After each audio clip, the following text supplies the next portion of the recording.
What's up, everyone? Back for another beer review, and today I'll be reviewing yet another beer from the Left Hand Brewing Company, and they're out of Longmont, Colorado, and this is their Dry Irish Stout Nitro. So this is a Nitro Irish Dry Stout that comes in at 4.3% alcohol by volume. No IBUs listed in time of review. I don't know exactly how old this can is, but it does have a best by date of July 18th of 2023. We're about 4 months away from that date, so this should be relatively fresh. Now, recently, I have reviewed quite a few Nitro Irish Dry Stouts. A couple weeks ago, I did the Breckenridge one, which was pretty solid, and then on St. Patrick's Day, I did the Guinness Draft and Murphy's Irish Stout. Now, I feel like this is obviously Left Hand's take on Guinness, maybe not to a T, but kind of their take on it. And I wanted to see how this one is, so I busted out the Guinness glass. We're gonna not pour it like Guinness though, the 45 degrees. We're gonna do the hard pour like Left Hand, but I wanna see if it fits perfectly in this glass. Now, the one thing about Left Hand's beers compared to Nitro, I think, or compared to Guinness, Guinness's cans are 14.9 fluid ounces, and I think this is 13.65. Yeah, 13.65 fluid ounces, so you get a little less. Plus, we'll talk about the price at the end, but this is a little bit more expensive than Guinness and certainly more than Murphy's. So yeah, anyway, we're gonna give it the hard pour. I saw a couple people mention like the hard pour is the right pour. That's how I usually pour these, is a hard pour, right? But the Guinness authentic proper pour is the 45-degree angle, and then you pour the last third in at the end. But I typically like these hard pours like this. That's what I do with most of Left Hand's beers, is I do the hard pours because they used to tell you to turn upside down, pour it hard, whole nine.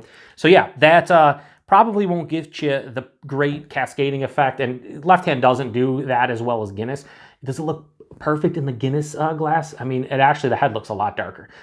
Anyway, so yeah, this definitely looks darker than Guinness's. This is like pitch black in the glass. It has almost a 2-finger of a super frothy, that's like a straight up mocha color, maybe even like a straight up brown color. It's super creamy looking, just like you want it to, but it definitely looks lighter than Guinness and Murphy's. You hold it up to the light, nothing getting through that. So first glance, definitely a darker looking beer. Let's get a nose. So this definitely has more aromatics than either Guinness or Murphy's. This has a little bit of like it almost has a mocha vibe. It's like chocolate, and it's coffee, and it's a little bit sweeter in the nose. Roasted malt for sure. A little bit of like a fruity character, like maybe like a darker cherry, but like a under-ripened cherry, so it's not that sweet, maybe a little bit more tart. But yeah, the nose is definitely substantially better than the aforementioned 3 that I've already reviewed this year.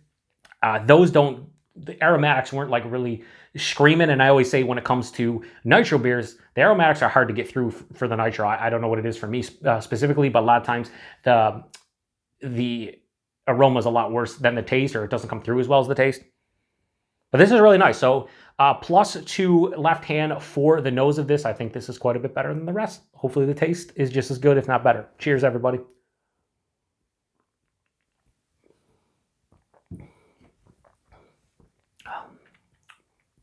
Yeah, that's nice. It's nice. Okay, so this is, for me personally, more playing towards Guinness, where I think Breckenridge and Murphy's were kind of similar. For me, Murphy's has more of that chocolate kind of feel to it, and it's not that Guinness is super bitter or anything, but it has a little bit of like a bitterness on the back of the palate, right? A little earthiness, where I don't think Murphy's has that. And that's why I prefer Guinness. I like a little bit more bitterness nowadays. And I think the Breckenridge was more in the realm of Murphy's, where it didn't have that bitterness as much. This is more like Guinness, where it does have it has like a mild to moderate bitterness, but it's not overblown. Don't get me wrong. It's the first thing I noticed after that first sip, and having those recently, it kind of fresh in my mind. Body is the same thing. It's like lower side of medium body, higher side of light, 4.3%. This isn't like thin and watery. I know some folks consider Guinness and like Murphy super thin and watery. I don't think they're thin and watery. They're just appropriate for a 4% beer.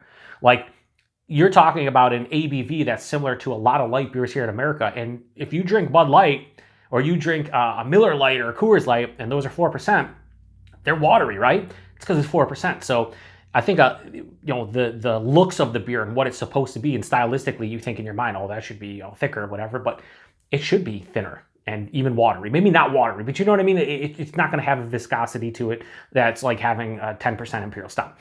So I think the body on this is fine. The mouthfeel, it's Nitro. I mean, it's super smooth and creamy. It's exactly what you want. The taste, you know, I think the nose was actually better, and that's a rarity for me when it comes to these nitro beers. The aromas really, like I said, don't come through as much, and I think it came through a little bit more. I am getting the coffee and the chocolate and the roasted malt, but it's dialed back from the nose. Slight mocha vibes, not getting that fruitiness that I was getting in the nose. So that all hits me at the front of the palate. Chocolate, coffee, roasted malt. Midway through the palate, 2/3 way through the palate, there's this dry, earthy kind of feeling that lingers to the back, maybe a little bit of a floral vibe. This finish is semi to full on dry, hence the name. I didn't even mention it in the Guinness or the Murphy's or even the Breckenridge about this is an Irish dry stout. Obviously, it's a drier stout. This is definitely a drier stout for sure. Like I said, mild to moderate bitterness, probably more approaching mild than moderate. Could I drink a lot of these? Sure. Just like I can with Guinness Draft, just like I can with Murphy's and that Breckenridge beer. I think this is in the realm of Guinness. I think they did a pretty good job with it. I don't think it's better than Guinness. I don't think it's worse. So rating wise on this, I'm not going to go, I'm going to go right in the same realm that I gave the Breckenridge, the Guinness, and the Murphy's, because I don't think any of them kind of stand out from the other. But I think this is a style where you don't really want it to stand out. You kind of want to be within that, you know, Irish dry stout realm. It's a nitro can. That's what you want. So I'm going to give Left Hand's a Dry Irish Stout Nitro from Left Hand. Maybe I just said Left Hand already. I think I did. I'm just going to give it a solid, you know what? This might be my favorite of all of them, very slightly. So I'm going to go high 3.75. I'm going to go 3.85. That's where I think I land with this one. So I gave Left Hand 3.85. I think I gave Breckenridge and Guinness a 3.8, and I gave the Murphy's a 3.7. So as you can tell, they're all in the same realm for me. Stylistically, this is probably like a 4.5. It's really good for what you're going for. A Irish dry stout in a nitro can. They did a great job with it. But at the end of the day, would I buy this over a Guinness or a Murphy's? And no. And I'll tell you the reason why. It all comes down to value. I don't know exactly the price on this one, but this was in a mixed six-pack at my local Wegmans grocery store, which is $12.99 a six-pack. So I just paid over $2 for that can, right?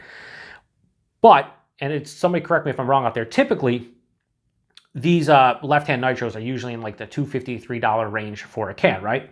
So let's say this is at the lowest end, $10 a four-pack. Could be in six-packs, I don't know. But let's say it's $2.50 a can or $2.60 a can. If you bought a six-pack of this, you're probably talking around $15 and a four-pack around $10, right? Guinness, depending on where you go, can be anywhere from like $7.99 to like $10, right?